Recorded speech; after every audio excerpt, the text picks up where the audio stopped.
Welcome back to the Donut Club. I'm DJ Mo, coming to you from inside the same room I was last time, but probably not again. At least not for a while. Anyways, despite the venue, today I'm going to talk a little bit about creation. I am not going to go into any of the technical, scientific arguments about anything. I will put a link in the description, sending you to a website that does have all that stuff on it. Genesis chapter 1. In the beginning, God created the heavens and the earth. I'm going to pause. This is an extremely fundamental belief in the Bible. If verse 1 isn't true, the rest of the Bible can't be true. Because then if God did not create everything, he doesn't own everything, and he doesn't have the right to make the rules. And in which case, sin is pointless. Paying for sin is pointless. The whole thing isn't going to be true. This is extremely fundamental. That's why I'm talking about it. But anyways, so now the earth was formless and empty. Darkness was over the face of the deep, and the Spirit of God was hovering over the waters. So it was dark. Yep. Anyways, God said, "Let there be light," and there was light. God saw that the light was good, and he separated the light from the darkness. God called the light day, and the darkness called night, and there was evening, and there was morning the first day. So I just had a thought. It says that God separated the light from the darkness, and I'm wondering, so was like light and darkness all swirled together to begin with? Or was it kind of already separated, but anyways, it doesn't matter. That's just a thought. Anyways, and God said, "Let there be an expanse between the waters to separate water from water."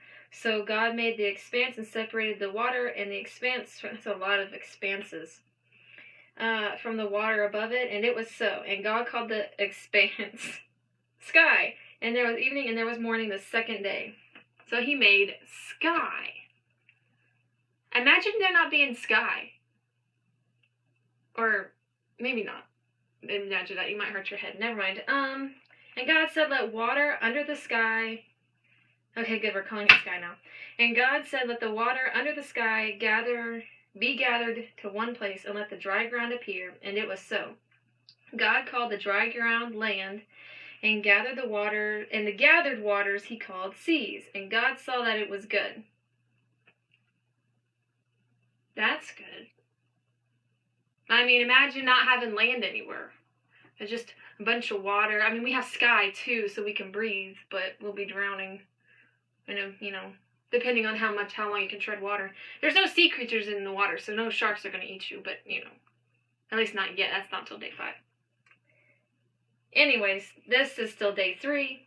God said, "Let the land produce vegetation, seed-bearing plants, and trees on the land that bear fruit, with seed in it according to their various kinds," and it was so. And the land produced vegetation, such as plants bearing seed according to their kinds, trees bearing fruit with seeds in according to their kinds, and God saw that it was good. And there was evening and there was morning the third day. So now there's plants. Okay, now day 4, we're at day 4. This is probably my favorite day. God said, "Let there be lights in the expanse of the sky to separate the day and the night, and let them serve as signs to mark seasons and days and years, and let there be lights in the expanse of the sky to give light on the earth." And it was so. God made 2 great lights, the greater light to govern the day, aka the sun, and the lesser light to govern the night, aka the moon. He made the stars also. Oh yes, I made this beautiful sun, and I made this beautiful moon. And then I guess I'll throw up a few trillion stars in the sky, just to fill in the space, God set them in the expanse of the sky to give light on the earth, to govern the day and the night, and to separate light from darkness. And God saw it was good. And there was evening and there was morning the 4th day. And God said, "Let the water..." Now we're at the 5th day. God said, "Let the water teem with living creatures, and let birds fly above the earth across the expanse of the sky." So God created the great creatures of the sea, and every living and moving thing with which the water teems, according to their kinds, and every winged bird according to his kind. And God saw it was good. God blessed them and said, "Be fruitful and increase in number, and fulfill and fill the water in the seas, and let the birds increase on the earth. And there was evening, and there was morning the 5th day. Sadly, this is the day God created sharks. I don't particularly enjoy sharks, in case you haven't noticed yet. Anyways, God said, let the land produce living creatures according to their kinds, livestock creatures that move along the ground, and wild animals, each according to its kind. And it was so. God made the wild animals according to their kinds, the livestock according to their kinds, and all the creatures that move along the ground according to their kinds. And God saw that it was good. So now he had made animals on the 6th day. He made all the land animals. Then God said, let us make man in our image, in our likeness, and let them rule over the fish of the sea and the birds of the air, over the livestock, over all the earth, and over all the creatures that move on the ground. So God created man in his own image. In the image of God, he created him, male and female. He created them. That is something extremely special. God created mankind in his own image. That is something special about each person. And we need to be able to treat others like they were created special by God. I'm going to skip down because God starts, giving them commands. And then in verse 31, it says that God saw everything that he had made. Like at the end of the 6th day, he steps back and he doesn't have to step back, but, he looks at it, It was very good.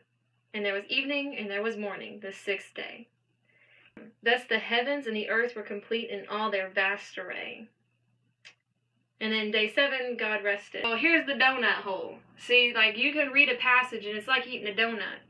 But unless you apply it to your life, it's like just leaving the gap in the middle. There's something missing. Because God, every piece of scripture is good for applying to your daily life. But the thing I want to pull out, my donut hole, is God is extremely powerful and he is in complete control. So if you ever have any problems, he is the one to go to. He is the only one that can really fix anything or help you through anything. And he will walk with you through it all. That's the end of today. If you want to tell me what your donut hole was out of Genesis chapter 1, let me know in the comments. You can email me or whatever. I still don't have donuts, but I'm working on it. I have an idea. But yeah, that's all it is right now. So anyways, until next time, I don't know, do whatever you do, I guess.